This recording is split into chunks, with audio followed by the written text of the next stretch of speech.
الذين آمنوا اتقوا الله حق تقاته ولا تموتن إلا وأنتم مسلمون. أما بعد. Kaum muslimin wa bapak ibu rahimakumullah wa azakumullah, kembali kita mengaturkan puji dan syukur kepada Allah Subhanahu wa taala atas nikmat Allah berikan kepada kita, khususnya pada kesempatan ini, malam ini. Allah Subhanahu wa taala berkenan memberikan taufik kepada kita sehingga kita dimudahkan untuk menunaikan kewajiban kita yang sangat berat ini. Jadi sesuatu yang sangat berat di sisi Allah Subhanahu wa taala itu menjadi ringan karena taufik Allah Subhanahu wa taala. Dan tentunya kita bersyukur kepada Allah Subhanahu wa taala dengan nikmat ini. Alhamdulillah. Semakin kita memahami kedudukan satu nikmat atau kedudukan satu karunia Allah Subhanahu wa taala, maka semakin besar rasa syukur kita kepada Allah Subhanahu wa taala. Terlebih di saat manusia banyak yang melalaikan ibadah ini. Jadi rata-rata umat Islam lalai di dalam menunaikan kewajiban salat kepada Allah Subhanahu wa taala. Sedangkan kita diberi kemudahan oleh Allah untuk menjaganya. Ini kan merupakan nikmat yang sangat besar. Salam dan salam kepada kita Muhammad sallallahu alaihi wasallam. Semoga senantiasa Allah limpahkan untuk beliau, keluarga beliau, beserta para sahabat beliau radhiyallahu anhum ajma'in. Kaum muslimin, Bapak Ibu dan Allah Subhanahu wa taala, kita akan melanjutkan pembahasan dari al-iman bil kutubnya, beriman kepada kitab-kitab Allah Subhanahu wa taala. Kita sudah menjelaskan tentang bagaimana kita harus mengimani kitab-kitab yang diturunkan oleh Allah Subhanahu wa taala, baik yang kita ketahui nama-namanya maupun yang tidak kita ketahui nama-namanya. Dan khusus pada pertemuan yang lalu kita menyinggung bagaimana sikap kita, bagaimana cara kita beriman kepada kitab, khususnya Taurat dan Injil yang ada di tengah-tengah kita pada hari ini. Ini sudah kita jelaskan. Nah, sekarang kita lihat bagaimana kita harus beriman kepada Al-Quran Al-Karim. Sebelumnya kita yang definisi disebutkan oleh para ulama, Al-Quran huwa kalam Allah. Al-kalam Allah, al-kalam Allah Ta'ala al-mu'jiz, al-munzil, al-mu'jizul munzil ala rasulihi sallallahu alaihi wasallam wahyan. Al-Quran adalah perkataan Allah yang mengandung mu'jizat. Mu'jizat ini maksudnya siapapun yang ingin melawan yang akan dikalahkan olehnya, itu mu'jiz. Mu'jiz itu artinya melemahkan. Siapapun yang berhadapan dengannya pasti akan lemah. Siapapun yang akan melawan yang pasti akan dikalahkan. Itu makna dari mu'jiz. Mu'jiz. Ya. Al-munzil ala Rasulih sallallahu alaihi wasallam, yang diturunkan terhadap kepada Rasulnya sallallahu alaihi wasallam wahyan, berupa wahyu. Al-maktubu fi masahifi wal mahfudhu fi sudur, tertulis atau ditulis di dalam mushaf dan terpelihara di dalam dada. Wal maqru bi alsin, dan dia dibaca dengan lidah. Dibaca dengan lidah. Nanti ada maksudnya, di definisi ini ada maksud kebaikan dengan saya jelaskan. Wal masmu' bil adhan, dan itu didengar oleh telinga. maksudnya terdengar oleh telinga. Wal manqulu ilaina naqalan mutawatiran bila syubhah, dan dinukil sampai kepada kita secara mutawatir tanpa ada keraguan sedikit pun. Al-muta'abbidu ya bitilawati, dan dinilai ibadah di dalam membacanya. Jadi ketika kita membaca Al-Quran itu akan menjadi ibadah. Wabaikullah Allah subhanahu wa ta'ala. Saya ingin jelaskan sedikit ya.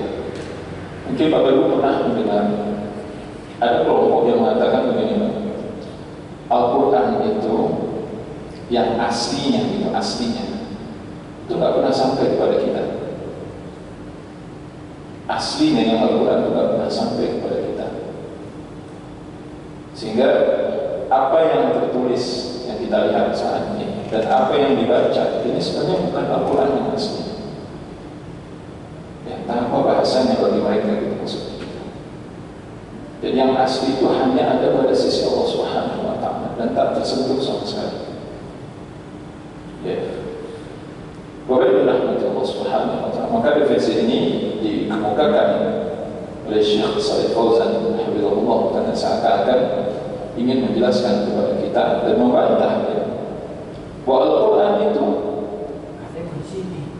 yang disebut dengan Al-Quran itu yaitu dia yang terdengar lafaznya, ada bahasanya, ada suaranya, ada tulisannya, itu disebut dengan Al-Quran. Nah, kalau bagi mereka yang ada saat ini itu bukan Al-Quran, kok bisa gitu? Subhanallah. Jadi mereka bukan tidak meyakini Al-Quran itu ada, tapi Al-Quran itu yang hakiki dan yang asli itu hanya ada di. Jadi yang kita ini apa? Palsu. Gitu. Jadi saya lupa bahasanya bagi mereka itu seperti apa gitu. Tetapi mereka sampai mengatakan kalau ada yang meyakini bahwa Allah itu dengan kalamnya dia mengeluarkan suara, maka dia sesat. Kalau Allah Subhanahu wa ta'ala itu dengan kalamnya kemudian ada tulisannya, maka dia sesat. Kalau ada bahasanya, maka dia sesat. Wabillahi Allah Subhanahu wa ta'ala. Sedangkan bagi kita sangat sederhana gitu. Al-Quran itu apa? Al-Quran itu ini yang kita dengar. Ya ada suaranya gitu maksudnya. Kalau tidak ada suaranya, bagaimana kita akan memperdengarkan kepada orang ini? Kita sebutkan ayatnya. Ya. Kemudian diucapkan dengan lidah, diucapkan dengan, didengar dengan telinga, gitu maksudnya. Itu yang Al-Quran itu. Jadi kita sederhana saja. Jadi Al-Quran itu yang mana? Ini kita lihat hari ini Al-Quran. Tulisannya, kalau kita baca itu Al-Quran.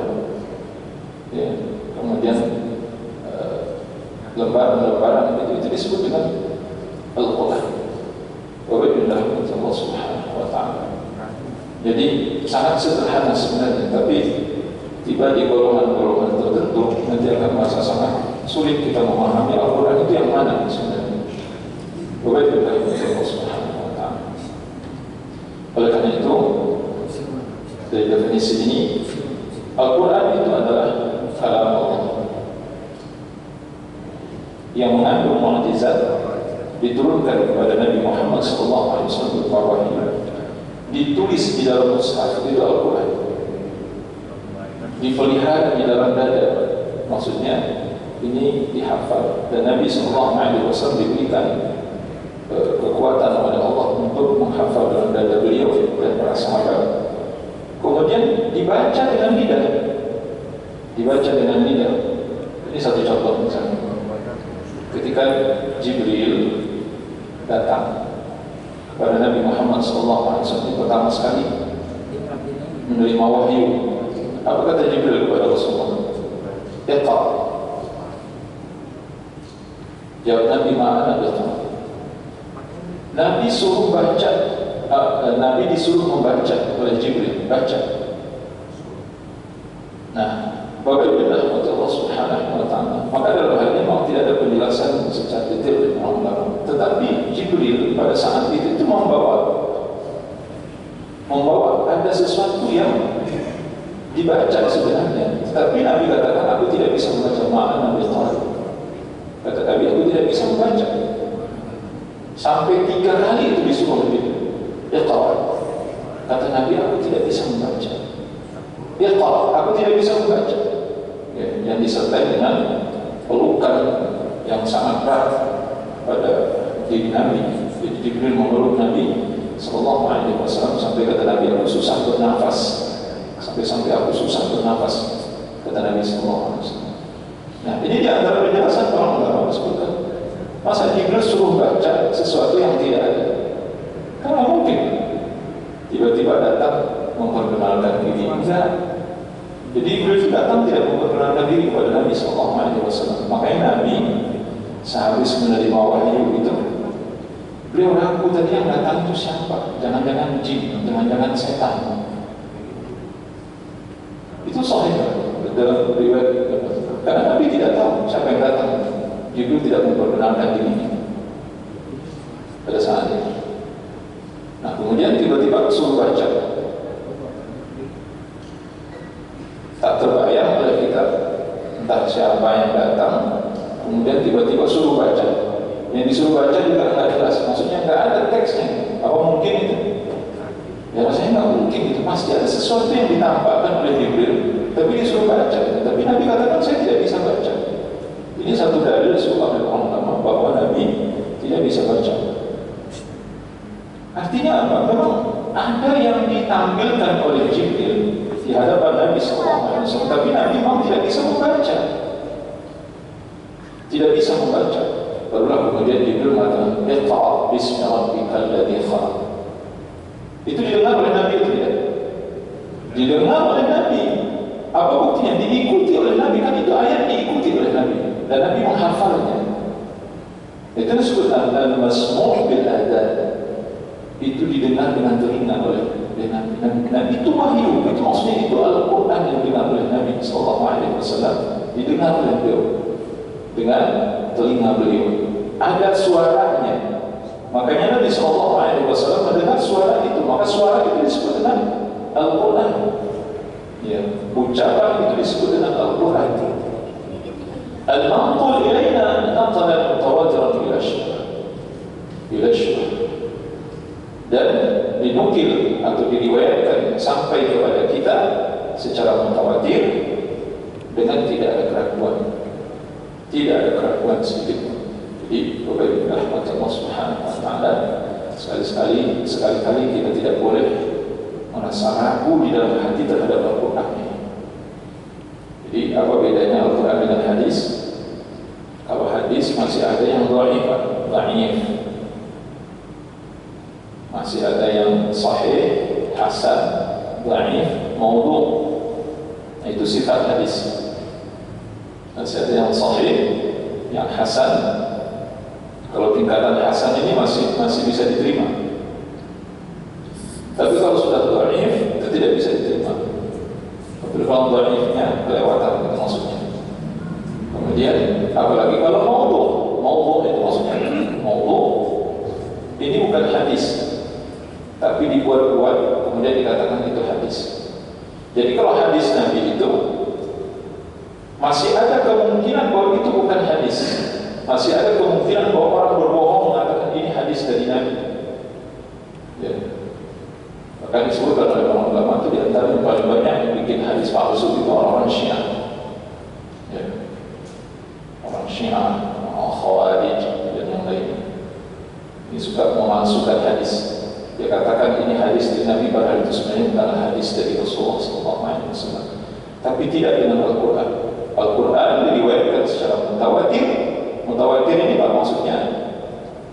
Diriwayatkan oleh sekelompok orang-orang yang dipercaya dari kalangan kaum muslimin. Al-Quran diriwayatkan oleh para sahabat. Puluhan, ratusan, ribuan para sahabat meriwayatkan bahwa Al-Quran ini datang dari Nabi SAW. Kemudian di bawah sahabat itu ada tabi'in. Ribuan manusia yang meriwayatkan dari para sahabat bahwa Al-Quran ini benar-benar datang dari Allah Subhanahu wa Ta'ala. Kemudian nasi berikutnya, ribuan, ratusan dan ribuan manusia yang meriwayatkan dari para sahabat radhiyallahu anhum, dari tabi'in, tabi'in. Begitu seterusnya. Sampai hari ini jutaan manusia yang meriwayatkan bahwa Al-Quran itu betul datang dari Allah dan Rasulnya sallallahu alaihi wasallam. Itu yang disebut dengan mutawatir, sehingga tidak ada celah sedikit pun orang untuk berdusta mengatakan bahwa ini Quran ada yang tertinggal dari Al-Quran, ada yang tak sampai, yang tak diriwayatkan oleh Nabi, ada yang tidak disampaikan oleh sahabat. Sudah tidak ada lagi kemungkinan itu. Kenapa? Karena Al-Quran ini sudah sempurna diriwayatkan oleh sahabat, tabi'in, tabi'in. Di setiap generasi itu meriwayatkan Al-Quran secara pasti, dan itu jumlahnya bukan 10-20 orang, bukan ratusan, bahkan ribuan manusia yang meriwayatkan dari setiap zaman. Makanya Al-Quran tidak bisa disalahgunakan atau diselewengkan, tidak bisa, dan tidak bisa diragukan tentang kepastian bahwa Al-Quran ini adalah sahih, benar, datang dari Allah Subhanahu wa Ta'ala. Kemudian sifat Al-Quran itu juga adalah al-muta'abbad, ya, bitilawati. Dia dinilai ibadah membacanya. Di Al-Quran itu kita menyebut satu huruf saja maka kita dapat pahala. Satu huruf kita baca dapat pahala, 2 huruf dapat pahala, 3 huruf dapat pahala. Maka dikatakan man qara'a harfan min kitabillah falahu hasanatun wal hasanatu bi'ashri amsalha. La aqulu alif lam mim harfun walakin alif harfun wa lam harfun wa mim harfun. Kata Nabi SAW, barang siapa yang membaca satu huruf dari kitab Allah, maksudnya dari Al-Quran, maka dia akan mendapatkan 10 kebaikan. Satu huruf akan mendapatkan 10 kebaikan. Aku tidak mengatakan kata Nabi alif lam mim satu huruf, akan tetapi alif satu huruf, lam satu huruf, mim satu huruf. Nah, Nabi ingin jelaskan kepada kita. Jadi kalau ada yang berpikiran dari kita bahwa alif lam mim itu satu huruf, kalian keliru, kata Nabi. Alif lam mim itu 3 huruf. Kalau kalian baca alif lam mim, kalian mendapatkan pahala 3 huruf di sisi Allah Subhanahu wa Ta'ala. Ya Allah. Nah, ini menjelaskan kepada kita bahwa membaca Al-Quran adalah satu ibadah di sisi Allah Subhanahu wa Ta'ala. Kemudian Al-Quran kalam Allah. Al-Quran adalah kalam Allah. Ini menjadi perbincangan di kalangan orang-orang terdahulu. Saya pernah jelaskan sebelumnya bahwa Imam Hambali rahimahullah ta'ala dihukum lantaran beliau tidak sependapat dengan pemerintah yang ada pada saat itu yang meyakini bahwa Al-Quran adalah makhluk. Al-Quran adalah makhluk. Sementara Imam Hambali meriwayatkan dari ulama-ulama sebelum beliau, termasuk Imam Syafi'i rahimahullah ta'ala, mengatakan Al-Quran bukan makhluk. Makanya ketika Imam Hambali diminta keterangan beliau, bagaimana pendapatmu tentang Al-Quran, apakah Al-Quran ini makhluk? Itu pemerintah pada saat itu, Pak. Itu mazhabnya adalah Mu'tazilah. Mazhabnya Mu'tazilah. Keyakinan Mu'tazilah pada saat itu Al-Quran itu makhluk. Al-Quran itu makhluk. Ditanya kepada Imam Hambali yang ketika itu ya, dikenal sebagai ulama terbesar yang hidup di saat itu. Kata Imam Hambali ketika ditanya, Al-Quran bukan makhluk. Al-Quran laisa makhluqan. Al-Quran huwa kalam Allah wa sifatih. Laisa bi makhluq. Kata Imam Hambali rahimahullah ta'ala, Al-Quran itu adalah kalam Allah. Al-Quran itu adalah kalam Allah dan sifat Allah. Dan sifat Allah itu bukan makhluk. Sifat Allah itu bukan makhluk.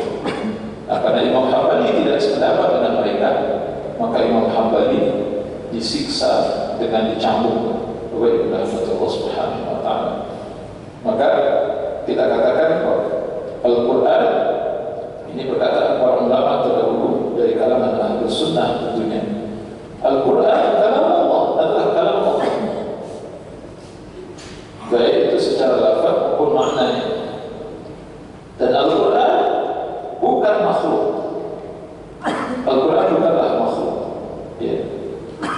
Kemudian Al-Quran disampaikan oleh Jibril kepada Nabi Muhammad SAW. Nabi Muhammad menyampaikan kepada para sahabatnya, wa huwa alladhi natlu bi alsinatina, yang kita baca dengan lisan kita, naktubu fi masahifina, dan yang kita tulis di dalam mushaf kita pada hari ini, wa nahfadhu fi sudurina, yang kita hafal di dalam dada kita, wa nasma'u bi adhanina, yang kita dengar dengan telinga kita. Allah Ta'ala berfirman, wa in ahadun minal musyrikina istajaraka fa'ajirhu hatta yasma' kalam Allah. Di dalam surah At-Taubah ayat 6 Allah menyebutkan jika salah seorang dari orang-orang musyrik itu meminta perlindungan kepada engkau, ya, meminta perlindungan kepada engkau, maka berikan dia perlindungan kepada Allah sampai mereka mendengarkan kalam Allah. Maksudnya kalau mereka minta perlindungan, lindungi saja mereka dan perdengarkan kepada mereka ayat-ayat Allah. Hatta yasma' kalam Allah, sampai mereka mendengarkan kalam-kalam Allah, Al-Quran maksudnya. Nah, ini yang kita sebut bahwa Al-Quran itu adalah terdiri dari lafaz-lafaz, dari tulisan, ya. Wabillahi rahmati Allah Subhanahu wa taala. Nah, kemudian juga membuktikan bahwa Al-Quran itu juga adalah terdiri dari mushaf-mushaf yang sudah kita tulis. Dalam satu hadis yang diriwayatkan oleh Imam Bukhari Muslim, anna Rasulullah sallallahu alaihi wasallam naha an yusafira bil Quran ila ardil adu.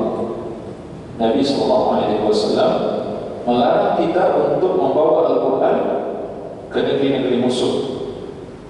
Kenapa? Karena nanti kalau kita bawa Al-Quran diperiksa oleh orang-orang yang tidak senang kepada Islam, kedapatan Al-Quran, maka Al-Quran yang akan dirobek, mungkin akan dibakar, mungkin akan diinjak-injak, mungkin akan ini oleh mereka. Jadi Nabi SAW melarang kita untuk membawa Al-Quran dari negeri orang kafir. Artinya apa? Nabi sendiri yang menyebut bahwa Al-Quran itu adalah sesuatu yang berupa mushaf. Itu maksudnya.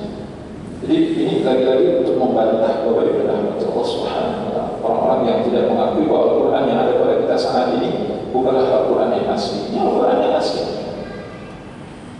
Nah, kemudian ini perkataan Nabi SAW, Zayyinul Quran bi aswatikum, hiasilah Al-Quran itu dengan suara-suara kalian, kata Nabi. Maksudnya, kalian membaca Al-Quran dengan suara kalian yang bagus, dengan suku-suku baca Al-Quran. Nah, apa yang diperdengarkan itu adalah Al-Quran. Ya.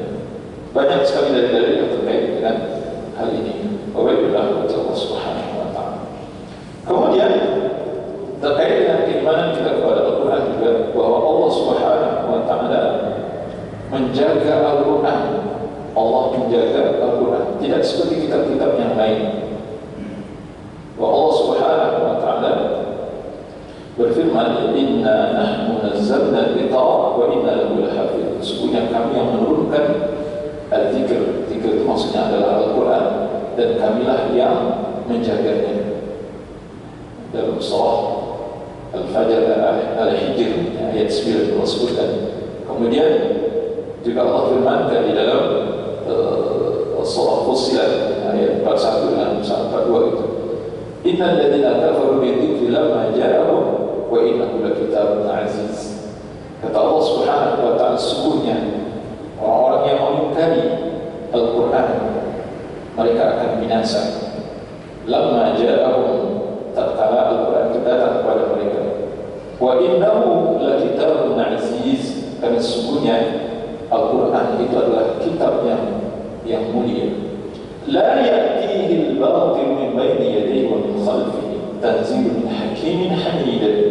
Kata Allah, tidak datang kepada Al-Quran itu kebatilan, baik itu dari arah depannya maupun dari arah belakangnya, karena Al-Quran itu diturunkan dari sisi zat yang maha bijaksana lagi maha terpuji.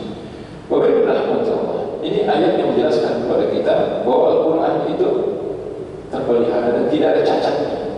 Al-Quran tidak ada cacatnya, sedikit pun tidak ada cacatnya. Kita berusaha saja dari mana, baik dari arah depan maupun dari arah belakang, tidak ada cacat sedikit pun. Al-Quran sempurna sampai hari ini, tidak ada yang bisa mengganggu gugat Al-Quran. Ingin mengoreksi Al-Quran tidak bisa, atau ingin berniat jahat terhadap, tidak bisa. Oleh rahmat Allah, tidak bisa Allah jaga Al-Quran ini. Oleh rahmat Allah Subhanahu wa ta'ala. Kenapa Allah menjaga Al-Quran ini?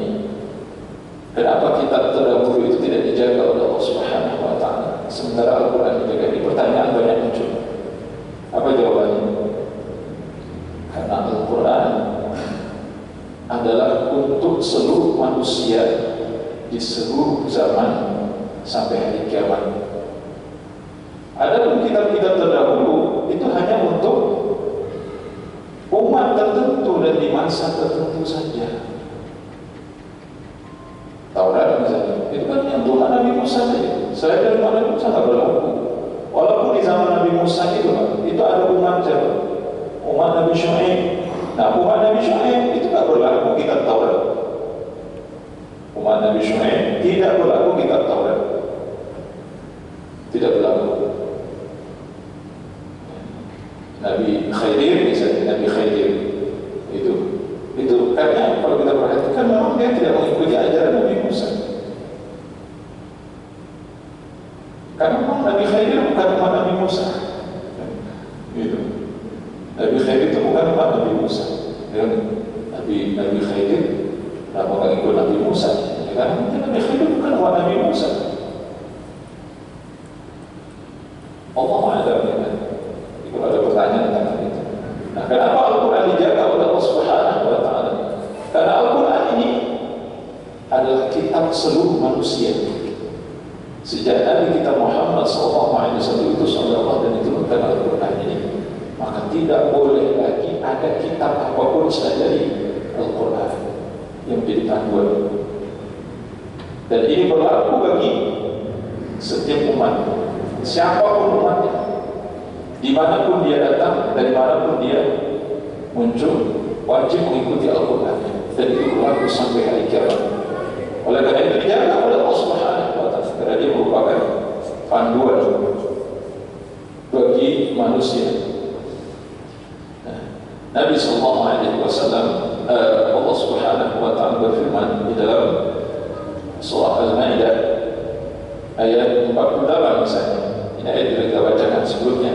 وَأَنزَلْنَا إِلَيْكَ الْكِتَابَ بِالْحَقِّ مُصَدِّقًا لِمَا بَيْنَ يَدَيْهِ مِنَ الْكِتَابِ وَمُهَيْمِنًا عَلَيْهِ. Kata Allah, dan kami telah turunkan kepada engkau, wahai Muhammad, Alkitab, yakni Al-Quran, dengan hak, dengan kebenaran. Musaddiqan lima baina yadayhi, dan keberadaan Al-Quran itu membenarkan kitab-kitab sebelumnya, maksudnya kitab Taurat, Zabur, Injil, itu dibenarkan oleh Al-Quran. Ya. Wa muhaiminan alaihi, dan keberadaan Al-Quran itu kata Allah itu sebagai batu ujian. Batu ujian itu maksudnya gimana? Batu ujian itu maksudnya adalah isi kitab Taurat, Zabur, Injil itu diterima atau tidak? Apa kata Al-Quran itu maksudnya? Jadi kalau Al-Quran katakan, oh ini diakomodir, masih ada hukum-hukum yang mungkin pernah ada dalam kitab Taurat, Zabur, dan Injil itu diakomodir oleh Al-Quran, itu masih dipakai berarti, masih dipakai. Tapi yang tidak diakomodir oleh Al-Quran maka tidak dipakai. Atau yang dibatalkan oleh Al-Quran maka tidak dipakai, tidak boleh dipakai. Artinya apa? Injil, Zabur, Taurat itu intinya kitab-kitab ini sudah tidak berlaku lagi. Tapi mungkin ada poin-poin tertentu yang ada kesamaannya dengan ajaran Al-Quran, dan itu dibunyikan di dalam Al-Quran atau oleh Nabi SAW nanti dijelaskan di dalam hadis, walaupun mungkin tidak terdapat dalam Al-Quran misalnya, seperti itu. Nah itu boleh kita ikuti.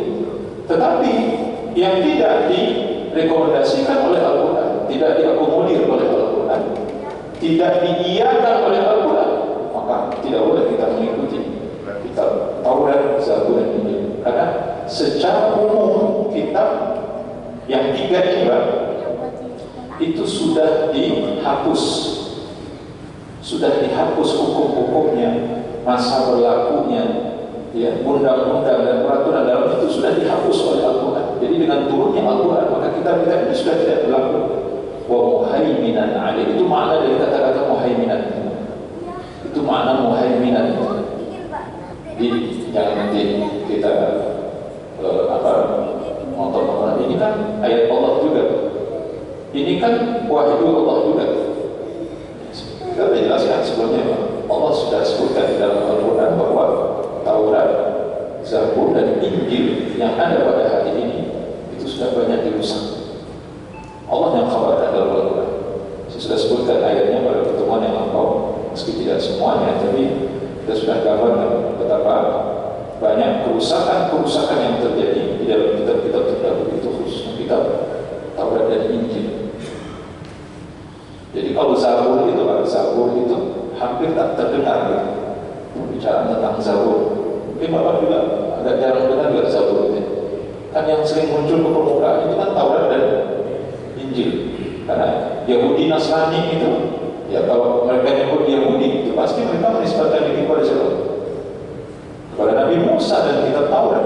Kalau mereka mengatakan mereka Nasrani, mereka menisbatkan diri kepada siapa? Kepada Nabi Isa dan Injil. Nah, Zabur di mana? Zabur itu hampir tidak ada pembicaraan secara khusus. Padahal sebenarnya Zabur itu termasuk juga yang dirusak oleh Allah Subhanahu wa Ta'ala.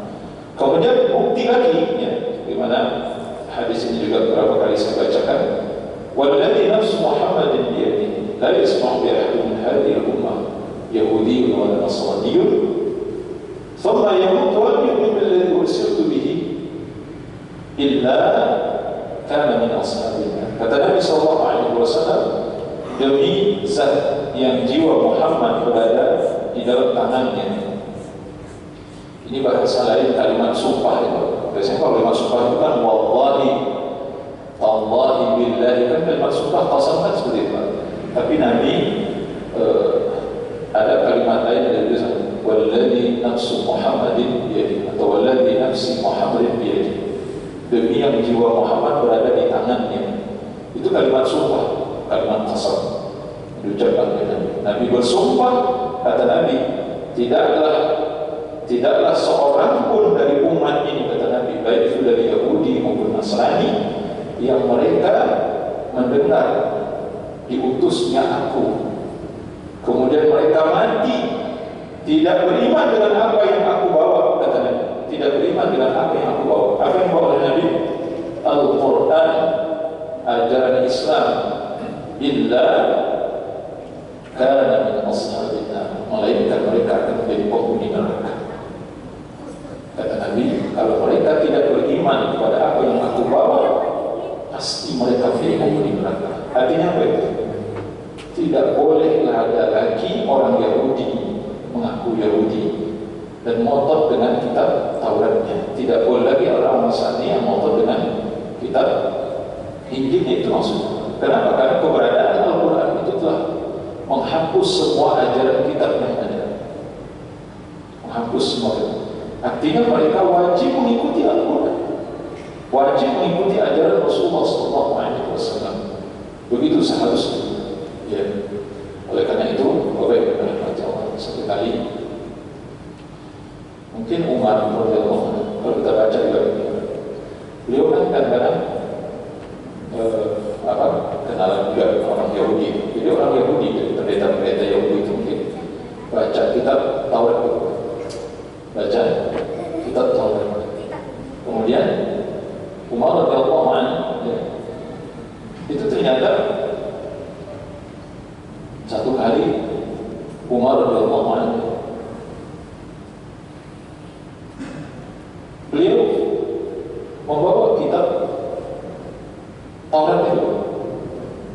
lembaran Taurat itu dilihat oleh Nabi Sallallahu Alaihi Wasallam. Nabi sampai melihat ada lembaran Taurat itu di bawah Umar. Apa kata Nabi? Afi syakkin anta ya ibn Khattab, ya ibn Khattab. Kata Rasulullah, wahai anak Khattab, wahai Umar bin Khattab, apakah engkau ragu dengan kebenaran ajaran Al-Quran? Apakah engkau masih ragu dengan ajaran Islam ini? Apa engkau masih ada keraguan terhadap ajaran Al-Quran?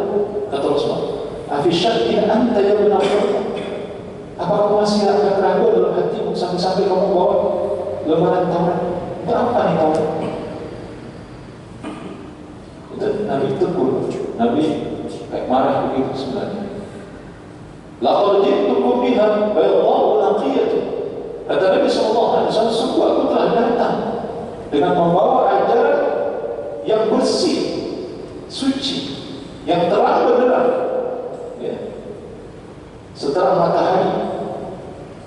Dan yang disebutkan, aku telah datang membawa Islam ini dengan terang benderang, tidak ada yang tersembunyi dari ajaran Islam ini. Kata Nabi SAW, walau kana mustahiyan ma wasa'ahu illa ittiba'i. Kata Nabi SAW, kalau Nabi Musa hidup, kalau Nabi Musa, lau kana akhi Musa hayyan, kalau seandainya saudaraku Musa, Nabi Musa hidup saat ini, kata Nabi, maka dia tidak ada pilihan lain kecuali dia harus mengikuti ajaranku, kata Nabi sallallahu alaihi wasallam. Kalau Musa yang dia pernah menjadi nabi, pernah menerima kitab Taurat, dihidupkan oleh Allah saat ini, kata Nabi, tidak ada pilihan baginya melainkan dia wajib mengikuti ajaranku, kata Nabi sallallahu alaihi wasallam. Mana yang lebih hebat, Musa daripada Umar? Mana yang lebih hebat? Ya Nabi Musa. Musa itu Nabi, Rasul. Adapun Umar hanya manusia biasa. Umar manusia biasa. Betul dia memiliki kedudukan di kalangan umat Islam, tetapi dia bukan seorang Nabi. Tentulah kedudukan Nabi begitu tinggi di sisi Allah Subhanahu Wa Taala. Artinya apa? Kalau Nabi Musa saja tidak boleh mengikuti ajaran yang lain, demikian pula dengan Umar, itu maksudnya. Kita diingatkan dengan hadis Nabi Musa, Nabi Isa akan diturunkan oleh Allah Subhanahu Wa Taala. Kemudian Nabi Isa, apakah beliau mengamalkan ajaran Injil pada saat diturunkan? Ini sahih hadisnya. Jadi Nabi Musa itu akan Nabi Isa kan sekarang kan diangkat oleh Allah ke langit. Diangkat oleh Allah ke langit. Kalau berdasarkan hadis Imam Bukhari Muslim, itu ditemui oleh Nabi di langit yang kedua. Nabi Isa itu, wallahu a'lam. Jadi Nabi Isa itu langit yang kedua berdasarkan hadis. Nah, nanti ketika hari akan kiamat, Allah akan turunkan Nabi Isa itu kembali. Nabi Isa ketika itu statusnya tidak menjadi nabi. Perhatikan, Pak. Statusnya itu tidak sebagai nabi pada saat itu. Dia diturunkan oleh Allah, ditugaskan untuk membunuh Dajjal dan menghabisi para pengikutnya, membunuh babi dan menghancurkan salib. Itu tugas Nabi Isa, diturunkan. Dia tidak membawa ajaran baru dan tidak mengajarkan Injil kepada manusia pada saat itu. Terus Nabi Isa mengikuti ajaran siapa? Ajaran Nabi Muhammad SAW. Itu penjelasannya kita dapati dari hadis Nabi SAW. Demikian pula dengan Imam Mahdi. Jadi Imam Mahdi itu kan dijadikan pemimpin. Nabi Isa itu berada di bawah kepemimpinan Nabi Isa berada di bawah kepemimpinan Imam Mahdi. Ajaran yang diikuti ajaran siapa? Ajaran Nabi Muhammad SAW. Jadi Nabi Isa hidup pada saat itu mengikuti ajaran Nabi Muhammad SAW. Ini banyak hadis sahih yang menjelaskan tentang itu.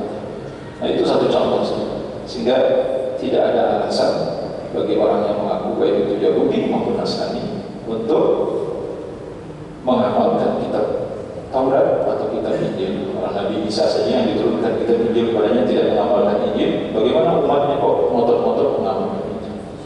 Allah Maha Besar. Ya. Jadi setelah kita diskusi sedikit.